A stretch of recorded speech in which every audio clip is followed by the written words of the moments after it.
Down first. Okay, cool. First, and Adrienne second. We just popped on live, everyone. So, hey, everybody. My name is Troy Myers. Welcome to another Sunday night episode, if that's the right word, of the Stonehouse Readers series. We have been doing this all year. We went kind of halftime in summer. My colleague and I, Amanda Plow, and now Shannon Ratliff has joined our little family. And it is a Sunday night reading for faculty, current and past faculty at Stonecoast, and especially alumni. So we have had alumni readings since January. We've had an extraordinary pool of talent.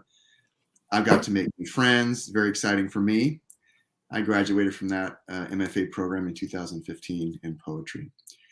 I always say hi to my mom, hi mom, and to Amanda's mom, whom I haven't met, but she's out there too. Tonight we have two very special readers. We actually have three, although Anthony Diaris couldn't make it, so he recorded a video of his reading that we're going to stick onto the Facebook page in a comment, because I'm not sure how to stream it here in StreamYard. I can't share screen like Zoom. But the other two are here. These are repeat readers. So Gina, tell us just a little bit about yourself. Were you guys in the same class? Is that how you met? Yeah, we were in the same class. Adrienne in poetry and me in creative nonfiction. And actually, even though Anthony's video, I believe he read fiction, he was also creative nonfiction. So kind of interesting. But yeah, so we graduated at the same time. And I'm going to read from my memoir that was published this year called The Angle of Flickering Light. And most of the material was actually generated at Stonecoast, which is kind of fun. So it was a long path to publication because, you know, we finished in 2009. But the book has seen many versions, and now it's finally in a final form and out there in the world, which is good. We can get it. Where do you want us to buy it from? Well, you can get it from bookshop.org, from, you know, your local. You can support your local bookstore, or if you don't specify a local bookstore, then it will just get divided, as we know. So that's always a great thing. And then, of course, it is available, you know, Barnes & Noble online, Amazon online, and on my website, gina-troisi.com. I have some links to some of my local bookstores that carry it and will ship it out. Okay. Fantastic, Gina. I'm excited to hear from your book again. Did you read from it last time when you were on? I did. So last time I read from the middle of the book. So tonight I'm just going to read from the beginning of the book, the first chapter. Good. Before we have you kick off, Adrienne, do you want to say hi? Hi. Hi, how are you? Glad to be here. Great. And yeah, glad to be here with Gina and with you, Troy, and with Anthony in spirit. Yeah, we all graduated together. So we are still part of each other's creative support systems and still exchanging work and still supporting each other through this crazy writer life. So fantastic. Very thankful for that. All right, fantastic. As am I. And the really fun fact was that Adrienne's book and my book came out within a couple weeks of one another. Oh, wow. So both of our first books. So that was really fun. Close all these years. Yeah, that was fun. Oh, that's kind of like heartwarming to me, actually. Yeah, we did our virtual launch together and everything. It was really special. It was great. Yeah, we were very excited to be able to do it together and share all that craziness together. So yeah, wonderful. It's been a great path to be on with Gina. Good. I'm so sorry Anthony couldn't make it. We'll bring it back. I bought his book and read it, you know, Language of Men. It was a good memoir. Cool. All right. So I'm going to go ahead and Gina, you're going to read from your book today, and let's see the cover. Nice. Angle of Flickering Light. Love it. Anything else you want to say before you kick off? Because it's your time. No, I don't think I need to introduce anything because I'm just going to read right from the beginning. All right, great. We will step back, and my dog's coming in to listen, Lily Bear, so that's a good thing. Oh, nice. We'll see you shortly. Take care. All right. All ears. Okay, thank you so much, Troy. So the first chapter is called Left Behind. At 5 years old, I sat Indian style on the foot of my father's bed, alone in his new condo. I'd gathered his ballpoint pens from the desk in the corner and began assessing the pictures of women adorning the pens. They wore spiked high heels and bright-colored leotards and bikinis and blue sequined triangular tops that reminded me of my older sister's dance recital costumes. Their miniature figures pronounced behind sparkles and strings, their bodies splayed into decorative shapes. I tipped them upside down, and their sparse garments fell off. They were proportioned women, with hardened pink nipples and clumps of dark hair between their legs. I clothed and unclothed them with the flick of my wrist, turned them upside down, then right side up again. They were grown up, like my mother, whom my father had just left. I was mesmerized by these ladies, by their full, buoyant breasts, by the inner curves of thighs that made a hollowed-out space for their private parts to breathe. I lay down, watching their clothes fall piece by piece, nestling myself into the cushion of the king-sized bed. The ladies made me think not only of my mother, but also of the faceless women my father rambled on about while out to eat at our favorite Italian restaurant. My sisters and I sat silent, letting him reiterate that Brenda, his secretary, who'd quickly become his girlfriend, had nothing to do with my parents' impending divorce. That he'd been cheating on my mother for years with all kinds of women, including prostitutes. Your mother just didn't want to admit it. She kept her head in the sand. Remember her friend Marla? Marla had lived with us for a while when she needed a place to stay in between moves. I slept with her too. We had an affair for 2 years while your mother and I were together. Ask her. When we arrived home from dinner crying, we gathered in my oldest sister's room. My mother came in to find us sitting on the bed. What happened? She asked. Krista was 12, so she did most of the talking. He said he's been cheating on you for years, that you knew, that every time he went on a business trip, it was never for business. Well, my mother listened. I kneeled behind Krista and began to pop the cysts on her back. I worked around the straps of her tank top, performing a job I always volunteered for, since she couldn't reach. My sisters talked fast, repeated my father's words, the gestures he'd made, how he acted as if we must have known about his mistresses all along. I concentrated on squeezing, on trying to find the pointed heads on the bumps of her skin. Harder, she usually said, until all the pus comes out, until they start bleeding. But today, she didn't tell me what to do, just waited for my mother's response. I can't believe he told you those things, my mother said. She looked at the orange walls, the baskets of necklaces made of white seashells and gold nuggets, stacks of teen magazine and Prince's first albums on cassette tapes. She stood there with a blank look in her eyes, the face of someone who no longer recognized her house or her daughter's bedroom. I waited for the yellowish cream, held a tissue to catch a glob when it emerged. Then, the speck of blood. I chimed in. He said he's been having affairs since the 70s. My mother seemed shocked, and her lip quivered, as if she didn't know what else to say. She made no indication that my father's statements weren't true. She only said, he never should have told you any of that. I liked that I was good at this job, maneuvering these small red mounds, judging when to squeeze harder and when to ease up. I had no worries about scars since no one would be able to see them, and I felt a kind of satisfaction when the sticky fluid appeared, like the purging of something, but I didn't know what.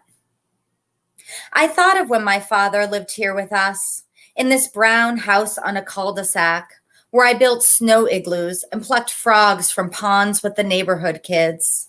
His blaring records in my living room, John Denver's You Fill Up My Senses, and Cat Stevens' Morning Has Broken.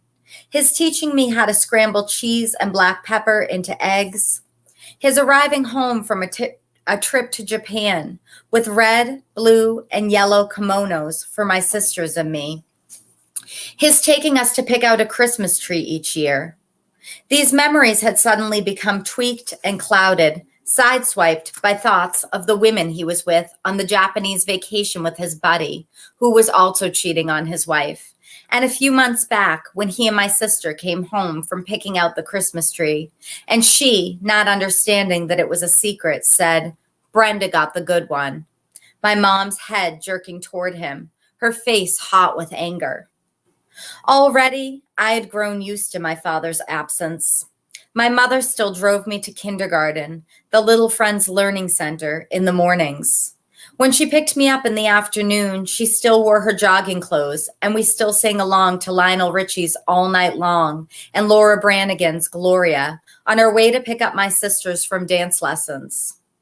The only time I had counted on seeing my father was before he left for work in the mornings. After he brushed his teeth with baking soda and shaved his face, stuck a piece of tissue on the spot on his chin where he constantly cut himself, he tied his tie and grabbed his briefcase. I'd stand in the living room crying and say, "Please don't leave me," over and over. He'd throw me up to the skylight and catch me, then give me a kiss and walk out the door. In the condo, I lathered my 5-year-old legs with Nair hair removal cream and glided my sister's razor up the front of my shins. I knew what women were supposed to look like. I was used to seeing naked ladies, their shapes embellished in the molds of ice cube trays my father kept in the freezer, their silhouettes knitted into his black winter hat to make their own white space, their blank faces and prominent breasts hugging his head. During the year my father lived at the condo, we arrived to find notes trailing from the front door and into the living room, through the hallway and up the stairs to the bedroom, finally reaching his bed. I sounded out the repetitious lines, "For my lover" and "From your lover," that began and ended each vignette. Individual notes taped neatly around pieces of uneaten chocolate. We picked them up, but didn't unfold the paper to see the messages inside. And he laughed as we gathered them together, piling them on the desk in his bedroom. We knew then that we would be moved out as Brenda moved in, our roles in his life diminishing, our important jobs of holding wallet, money clip, and keys in our small purses obsolete. She'd be the one going for 4-wheel drives in the woods with him, taking trips to the dump with garbage bags covering the windshield while he stuck his head outside the driver's side window to see the road. She'd go sailing with him, and when the boat tipped over, she wouldn't be the one caught underneath the sail, gasping for air, terrified that no one would find her to pull her up. We, who had not yet grown into women, would be left behind. Not long after that day in my sister's bedroom, I accompanied my mother on a shopping trip to Loehmann's, her favorite department store. I trailed behind her between racks of clothes, touched the ceramic hands of poised mannequins, and followed her into a dressing room lined with mirrors, into a separate stall big enough for the both of us. Now that my father had moved out, she was shopping for clothes she would wear to interviews for a job she would hopefully find. She was preparing to return to work after having stayed home for several years. I sat on the bench in the dressing room, my short legs dangling over the platform, while she slipped a blouse over her head, adjusted her shoulder pads, and nodded at her green eyes in the mirror. I smiled at the shade of blue silk, awaited the ice cream she promised to get me after a day of being good, of letting her take her time. My mother's eyes seemed lit up as she checked herself out in the mirror, turning to her left and right, slipping her stockings off and sliding her slender feet into red flats. I realized now her wide eyes were most likely a sign of high alert, anticipation of the upheaval to come.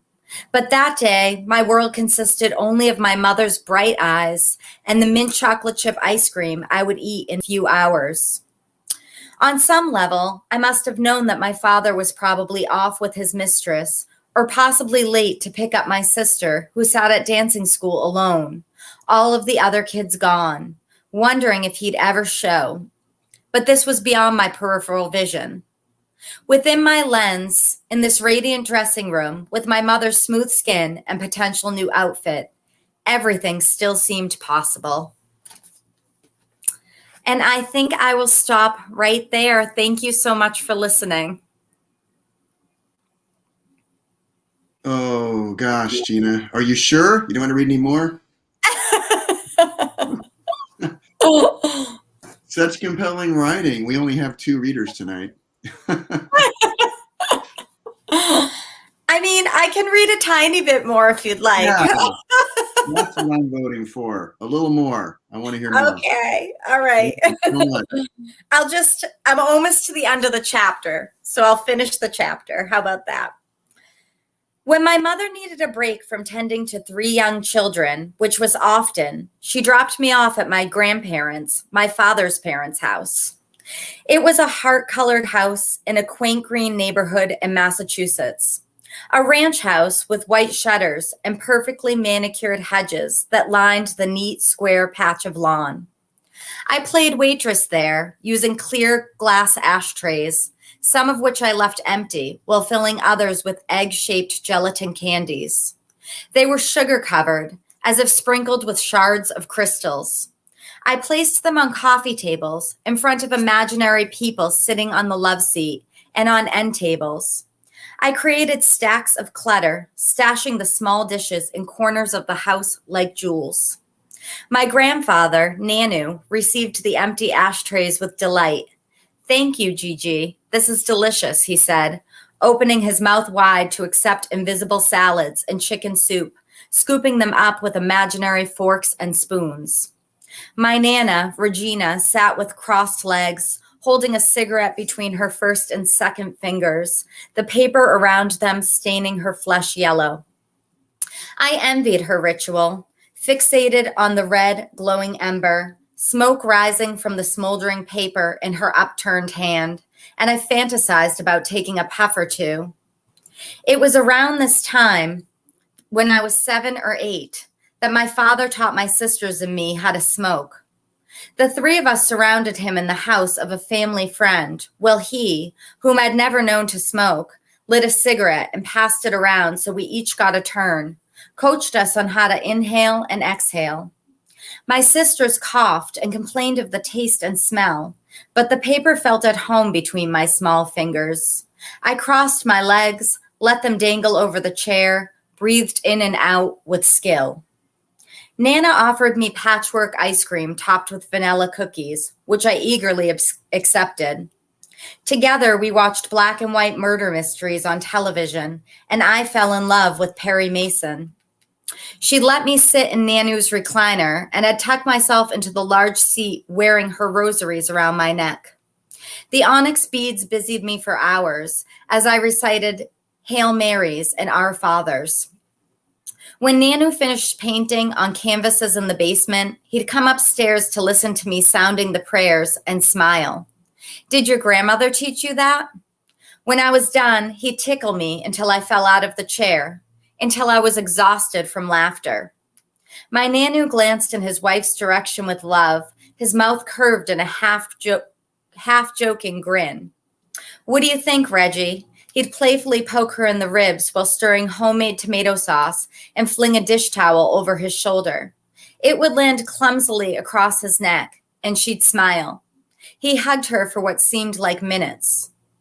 At bedtime, I molded myself into my grandparents' bed wearing Nanu's worn yellow t-shirts that hung just below my knees.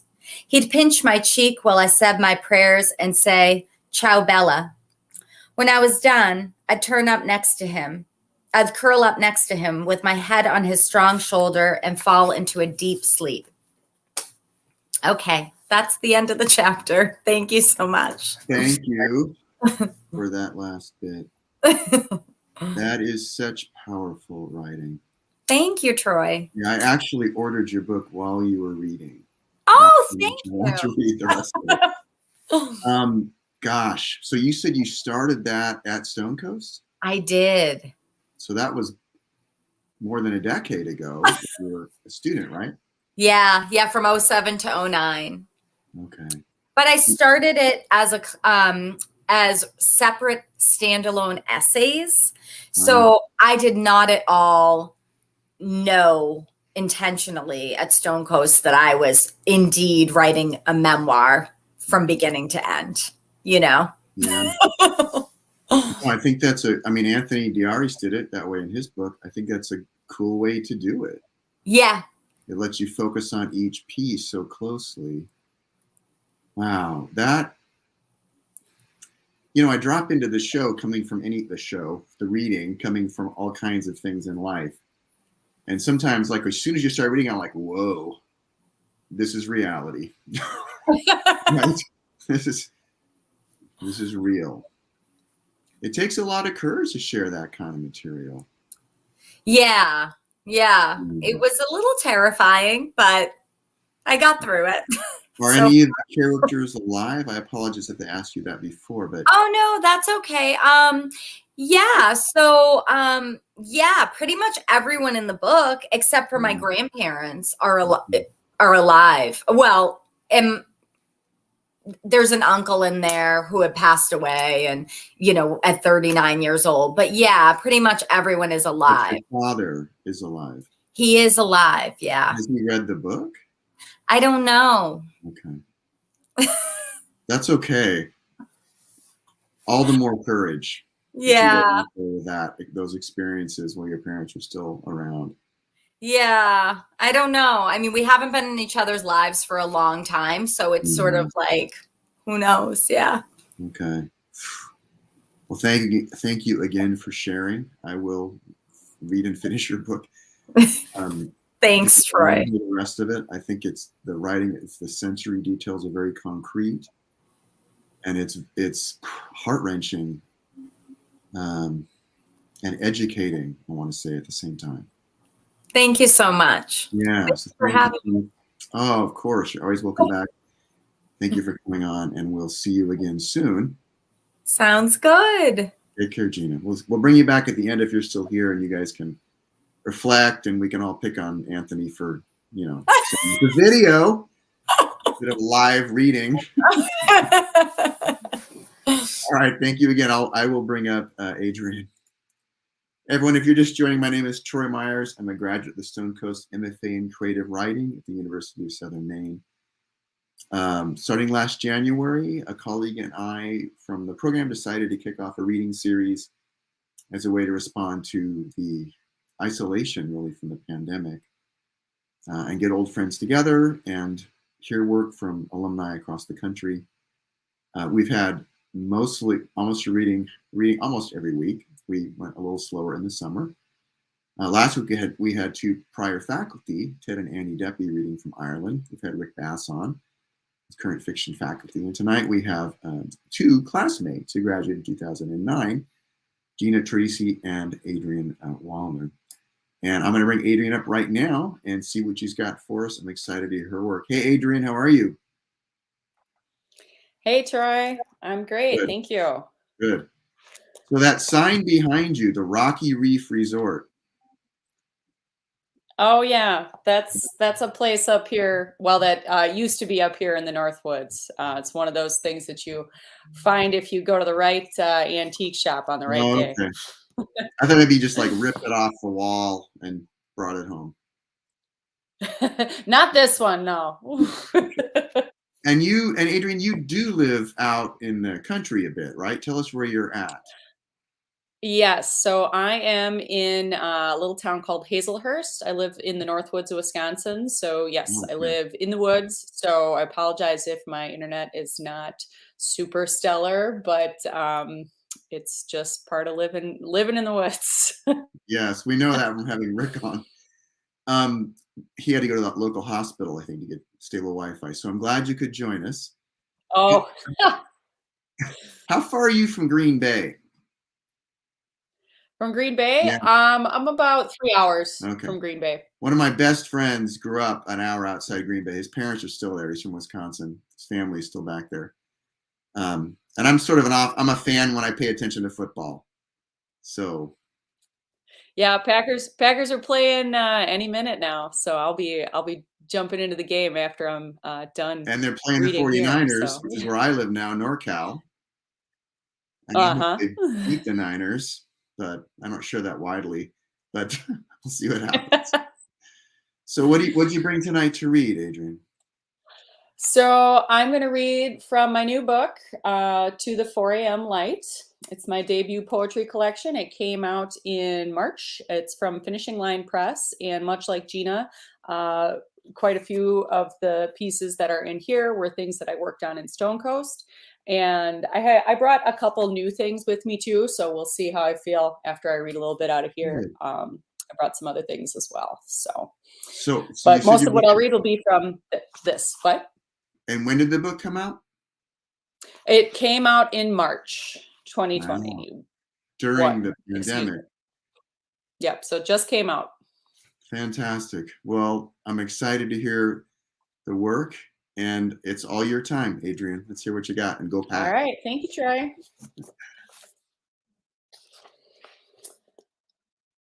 Ticket stub.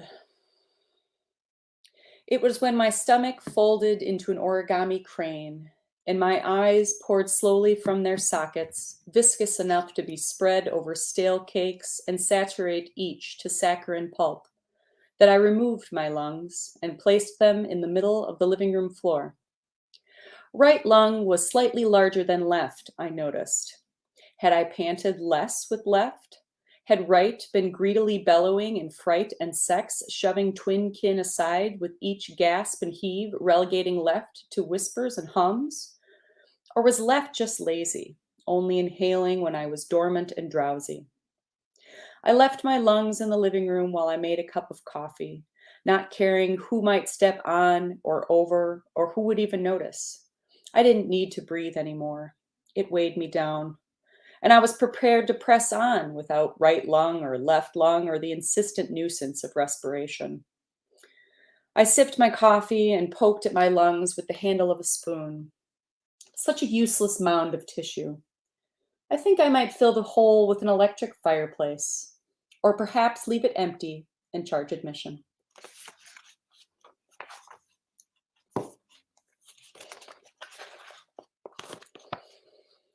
Never fell. Last night, I was Eve. I wore spike-heeled snakeskin boots. My hair was short. I was not the Lady Godiva Eve painted by so many ribs, long, blonde, and naked. My hair was red, my legs were long, and my tongue was longer. Born by the piercing, the consecration of metal to flesh, of skin to skin. I was forced from muscle, swelled out of blood, tendons, and twisting tissue. No bone bore me. I walked into this world, and I did not fall. I made an entrance. What shame should make me want to hide the soft glow of my bare, buttery skin? Should you not look on me and see the beauty that is creation? I will feed this hungry body. I will lubricate my eager spirit. I will not live on a diet of deprivation when the fruit is bulging from the branches, swollen with juice and tender meat. I will devour what tries to devour me. You will know me by my outstretched hand.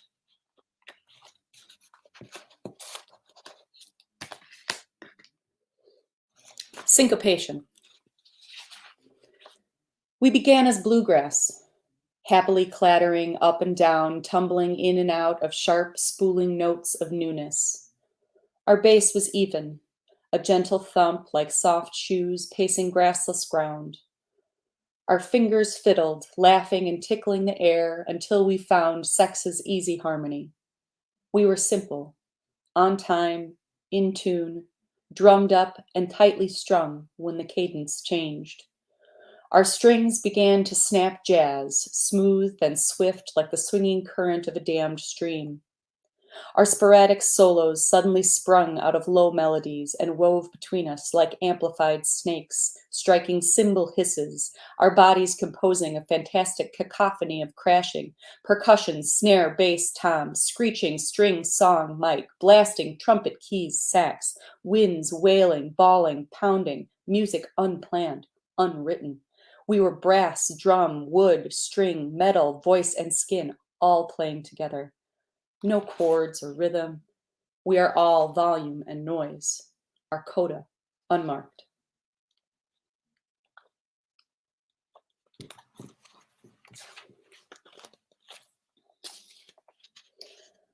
On the day before June, dozens of bright blue damselflies dart and hover over the pond. Green and silver dragonflies tip and careen from reed tip to lily pad. The twangy echo of a bullfrog beneath the dock.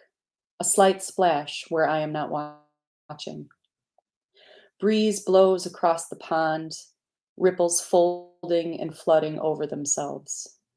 Huge white clouds move steadily east, bulbous bodies trembling in their wrinkled reflection. I notice how quiet the dragonflies are.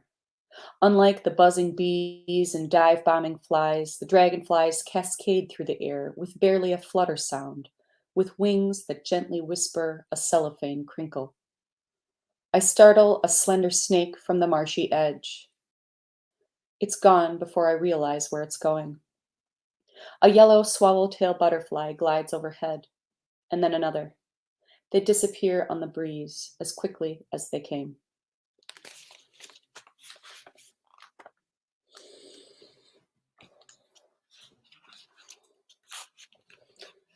Lunar aptitude. Stereo frogs through the up and downstairs windows. The night sings songs of summer across the still forest. The waxing moon stark, pinned to the sky like a medal, proclaiming to all who look upon it the audacity and courage that it takes to be the fucking moon. Turning tides and shifting cycles, nobody really understands the pull and power of such a wild natural motion. The sway she sustains with the muses, the clout she holds with the calendar, the sermon she speaks to her nocturnal congregation, the light she holds back.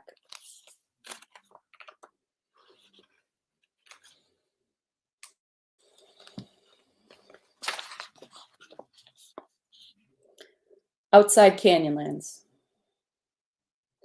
The wind heaves across hot red rocks, lifting juniper, sage, and pinyon branches like rippling green eddies in a blood sea. So quiet the sound absorbed by rock and filtered through sand.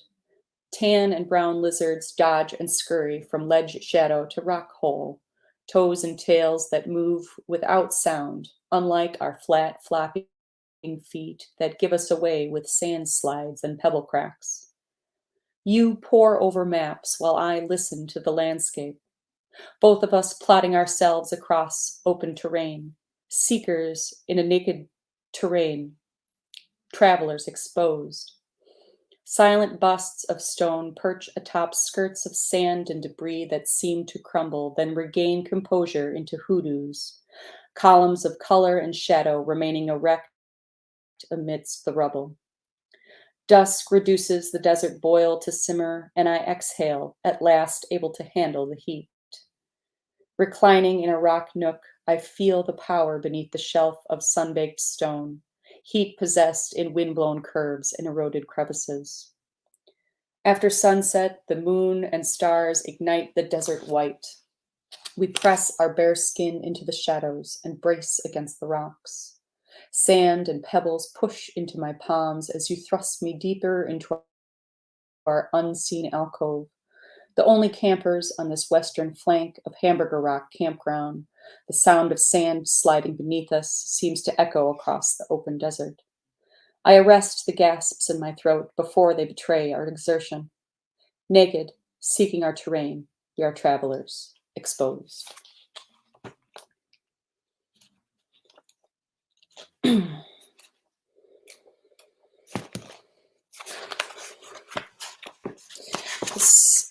Like I said, quite a few of the poems in here were ones that I worked on at Stone Coast. This is definitely one that I worked on at Stone Coast and worked on quite a bit with my mentor at the time, Gray Jacobic.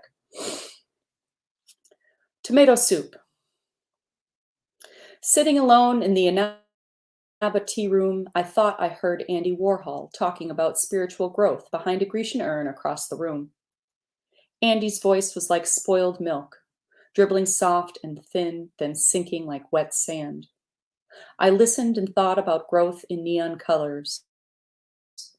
I thought about life in ink smudges. I saw art in my cucumber tea sandwich. I saw love in my jasmine pearl tea. I poured my tea and sloshed 2 large splashes from the pot. I watched the stains dilate on the paper placemat and seep to the bleach white table linen. I leaned to peek around the urn, and my eyes met a blinding beam. Light filtering through the atrium ceiling shot a glare from beneath the Baroque fountain in the center of the room. I blinked, and the shine shattered into infrared filigrees following the course of thick green vines that fell from the garden room above. Andy began to whisper. I wondered what he would have ordered had he sat at my table. Soup of the day? Would he have been disappointed when it did not come in a can? Was that what he meant by spiritual growth? The ability to desire something so completely and outrageously that believing it will make it true? I wondered if I was the only person who heard the voices of dead artists in tea rooms. Would I hear someone else, somewhere else? Was Marcel Duchamp crouching behind the counter at Altera Coffee Roasters? Would Gustav Klimt wait for me in the discount wine section of Otto's Liquor? Did Edward Hopper plan an encounter at Ma Fisher's all-night diner? Shouldn't I listen for them anyway? The tea had shriveled to splatters like pressed paper raisins. I tilted my cup and wondered if it was odd that I did not finish my tea so that I could watch the cloudy swirls mate in the bottom of the cup. Andy spoke just below the volume of casual conversation, and I imagined myself at his table, listening to the serrated blade of his speech saw through his truncated words. I watched the strands of his gray hair separate and descend down the slope of his corrugated brow. Behind the counter on the far wall, square, smooth-edged glass canisters stood 9 wide, 7 shelves high. Oolong, chai, Desjarling, Moroccan mint, lemongrass mélange, yerba, silver needle, Earl Grey, puree, and Jamaican redbush. A transparent wall of tea, each blend heaped to a different level and shade and intensity, creating an uneven Mondrian to the right of Andy's head. I stared into his seedy eyes and wondered if he was looking at me or through me. I panned my gaze to search his face for a tell. Andy was quiet. The round rims of his glasses stood out like black condensation rings on the pale finish of his face. Behind them, his pupils looked calcified. Andy's mouth gaped a little, and I listened to him exhale a long, unbroken breath. I thought about where Andy had been and where I was going. I wondered if anyone who was not there had ever spoken to him. I watched Andy's pale spider hand reach across the table and stop just short of my fingertips. I rose and imagined his steps shadowing mine across the tiled tea room floor. I listened for the ceramic tap of his black leather boot heels. And I'm going to read one more from here, and then I think I might read something new. Hydrangea. In December, the white heads nodded to me through the fractured kitchen window. Ice-bound stalks bowed beneath winter's weight and splayed across the snow as though an invisible cat had settled in their center. January's whiteout winds sent blossoms flailing like a clutch of wind-whipped balloons. In February, drifts mounted against the garden fence, confining the hydrangeas in static soundlessness, the mute white noise of immobilized air. Now, in the reach of spring, crisp brown globes balance on rigid sun-strengthened stems. Blossoms bob sleepily beneath the first tepid rain. Thank you. And I think I'm going to read something new, as I said. So this is from a project that I am working on right now. I used to work at a wilderness therapy program, working year-round with trauma-affected and at-risk youth in the Northwoods of Wisconsin. I was a wilderness instructor. I did that for a year and a half. And so I have been writing about that, and it took me a long time to get to the point of being able to write about that, about 5 or 6 years before I really felt able to. But now I'm writing about it a lot and feeling really good about it. So Gina and Anthony, we've been talking about this too. So they have seen some of the things that I've been writing. So this is a little something from my current project, talking about my experience working in wilderness. Break on the banks of Yellow River. I peel the socks from my tired feet and plunge them into the south fork of Yellow River. Crayfish dart backward between the rocks, their nimble bodies well adapted for hiding and hunting. Dragonflies swoop the surface in front of me as I wade along a shallow edge. The cool river water feels amazing on my feet and legs, tired and sore from weaving the edges of glacial kettles with heavily backpacked and reluctant hikers. I search for a deep pool to dip my head. A muggy warm spell at the end of September tricks my body into summer sweat, and I remove my shirt to bathe my sticky body in the river. The sensation of the cool water swabbing away the dirt and sweat and ache is beyond incredible. Knowing I am alone for this short time of my evening break, I remove my rolled up hiking pants and descend into the soft current in my bra and underwear. The constant chatter of river rounding the rocks soothes me and takes me nowhere but now. Lazuli blue skies make the brilliant autumn bursts stand out, their colors emboldened into audacious shades of crimson red, butter yellow, polished brass, and glowing ember orange. I notice a tiger-striped minnow at my toes, his tiny tail bent around a pebble. Time passes too quickly. My hour is almost up. I climb out of the creek and attempt to air dry in the unseasonable balm before forcing my body back into the sweat-saturated clothes. 15 minutes left. I can't decide if writing or just sitting and staring is the best use of my time. River grasses bent beneath the surface undulate in the current like tiny fox snakes. Leaves gather behind a stubborn boulder, colors curving to its upriver bend. I push the leaves aside and release them down the river. A dragonfly dances into the small space between me and my pen. Are you my spirit animal? Does it matter? I imagine dropping my pages in the current and watching them float downstream with the leaves, brilliant islands of color tumbling beneath the surface or floating for a moment before they hit a rock. The sun moves behind the clouds, casting white rays across the sky. I am overcome with gratitude for being alive. Later, near another bridge over the same river, one girl suggests for everyone to imagine their negative thoughts, place each on a floating leaf, and watch them get carried downriver and away. We are all quiet. We all place our worries on floating leaves. We all watch our worries get carried downriver and away. This makes it all worth it, she says, looking up at leaves that are falling like giant confetti, gilded by streaks of sunlight that stretch through the canopy. Hiking and all. She smiles and leads forward to peer into the rush of the leaf-littered river.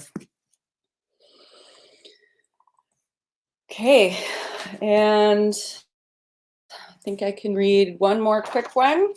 This is something that I wrote during 2020, and I am sending it out for submission right now. I wrote it after a prompt during a Healing the Divide workshop, which is a compilation of poems put together by James Cruz, which I highly recommend, and it was prompted after reading Joy Harjo's Remember. It's called Reminders. Remember, you are more than your struggle. Remember, your trauma does not define you. Remember, learning can require unlearning. Remember, there is a part of you that is not your parents. Remember that your experiences will shape this part of you. Remember to leave space for surprise, for unexpected, for unbelievable. Remember that belief and trust require different flavors of faith. Remember sour and its puckering. Remember salt and its sting. Remember bitter and its sulk. Remember sweet and its easy swallow. Remember blood. Remember somewhere in between. Remember when your job was to witness. Remember that this was enough. Remember when you didn't have a choice but to change. Remember, anxiety can be controlled by the mind when it listens to itself. Remember, you are in charge of your own reaction. Remember, outside validation does not define you or the worth of your experience or the truth you carry inside your being. Remember, no one can see this truth unless you show them. Remember how hard this is. Remember, it is worth it. Remember, the censor and inner critic have no place in the temple of your creativity. Remember, they are not welcome here. Remember, you are your own lesson. Remember, there is never a convenient time for a revolution. Remember, your fingerprints will leave a map, the swirled pattern of yourself, a sticky smudge on the world's unwashed windows. Remember your voice. Thank you. Thank you all for listening. Thank you for tuning in. And that's all I got for you tonight. Wow, Adrienne, what breadth of material. Thank you. So first, you write about lovemaking well. I'll just leave that there. Thank you. We're pretty good. Lungs in the living room. How creative that was. How original that felt to me. Leave it empty and charge admission from that poem. And then Andy Warhol behind the Grecian urn. I would never have expected it. Thank you. I like to keep it a little surreal when I can. Yeah, no, you do. And the poems do not feel, sometimes I get lost in surreal poems. They're not unanchored. For me, I really appreciated that material and those poems, and thank you. Thank you. What was I going to say? Oh, so I love the moon poem. So when you were reading about the wilderness retreat counseling, that sounded like prose. Is that going to be in an essay or memoir form, or was that aligned as a poem? Yeah, so that was I have a written poem-y in a poem sort of way, but the book itself, when it becomes a book, is going to be some sort of undefined hybrid. There's going to be essays, there's going to be poems, there's going to be a little bit of guidebookness to it, there's going to be probably some images in there too, so it has to kind of find its form. I just have to keep working on it, and the form will reveal itself. I'm very glad to hear that you're going to mix the genres in there. Very cool. Thank you. Yeah. Now, I didn't ask you, are you still working in the wilderness somehow? Or I didn't ask you what you're doing or if you're working. No, I don't work at the wilderness therapy place anymore. I worked there for a year and a half. Right. So I do contract grant writing. So I do most of my work from home. So thankfully I have a pretty flexible schedule. But yeah, so that's what I'm doing right now. That and writing and working on, getting my book out there and trying to do events, and know that, they may need to be rescheduled and reimagined, but I have some things coming up in the next couple months I'm pretty excited about. It's a tough time to release a book, I imagine, during COVID.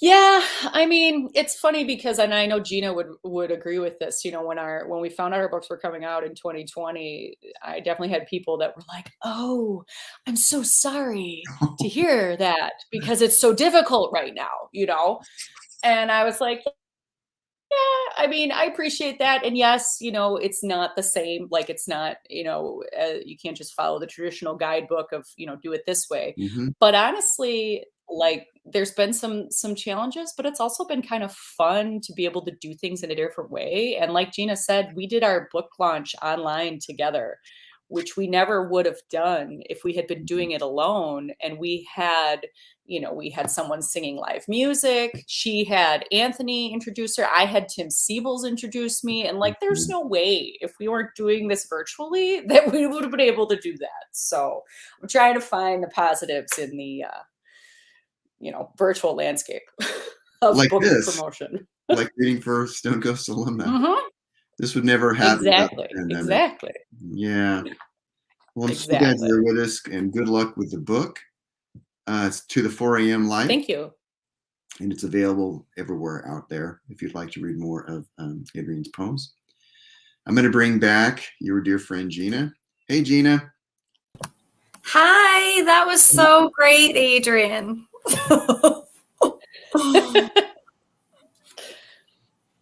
That last poem she read. I love them all, but that last one she read, that's gotten me through some hard times. The remember one. Yeah. Yeah. Yeah. I love them all and they're all so different, but yeah, that one sometimes I'm like, oh, she's speaking to me. And that was a new poem, Adrienne, or that poem was in the book? So glad. That's a new poem of hers. What was that, Troy? Oh, that poem is not in the book, To the 4 a.m. Light. That's a new poem. Yes, I wrote that. Yep, I had written that after the book was accepted. So it'll be in the next one. Good. Yeah, it'll be in the next one for sure. But she has a cool recording of it online. So that's why sometimes I've played it again and again. Yeah. Have you reading? Yeah, Wednesday night poetry. That's something else that has been cool during the pandemic and during, like you're talking about different things to do virtually. Wednesday night poetry is the longest running open mic in the country. And you can, just put in Wednesday night poetry and it's every Wednesday night and they're always accepting videos. So that's a great, and once they're up, like Gina was saying. So, so she can seek that one out. Yeah. And listen to it when she wants to. Okay. Were they always, they weren't always virtual Wednesday night poetry. They were on ground at first. No, they were at, correct. Yeah. So before they went virtual, they were at Collective Coffee and Tea in Hot Springs, Arkansas, right? It's within the Hot Springs National Park. So yeah, Kai Kogan, she's a poet and she hosts it. And so, yeah, it used to be in person and now it's online. Okay. So I'm glad it's not Sunday night poetry because that's what we do here. Yeah. Right. I think and colleague Heather might be with us next week. I'm not sure. I'll check. And she lives down there and teaches at Little Rock, I think. So she may know about it also. But okay. What a fantastic evening, both of you. Thank you for sharing so much. Thanks for having us, Troy. And thanks for doing this. This is such a really just awesome thing that you're doing for Stone Coast and the community. You and Amanda both. Yes, absolutely. Thank you. I do it as much for myself as I do for everyone else, but it has been great to give back a little bit, and it reminds me that I exist in this world too. It feels to me like a little bit of success as a writer, even though all I'm doing, I'm not writing, I'm just talking to other great writers, right? But that confidence has got me writing again. As I said, I've been writing really, over the spring and summer. I even sent poems out yesterday, which never happened. So good. Yeah, thanks. But that's awesome. I'm glad to hear that you're... Thank you, Adrienne. Oh, I was just going to say, I'm glad to hear that you're writing, Troy, because you read last week after Annie and Ted read, and your poetry is beautiful. I really was glad that you read last week. So hope to hear you again on another Sunday. But thank you so much. Very strange relationship to my own writing process, but I'm glad people keep showing up to this thing on Sunday nights. I'm so excited when we have readers because so good for me. For sure. Keeps friendships together. People haven't seen each other since they graduated, read together. People come on and say, I wasn't writing and then I saw this. So, it's just so much fun. Yeah. So much fun. All right. Well, we will have you both back. And I will post Anthony's recording. Yes. Anthony Diaries was also going to read something. Sorry. He recorded a video of himself. And we will post that because I don't know how to incorporate it. I'll post it on the Facebook. Great.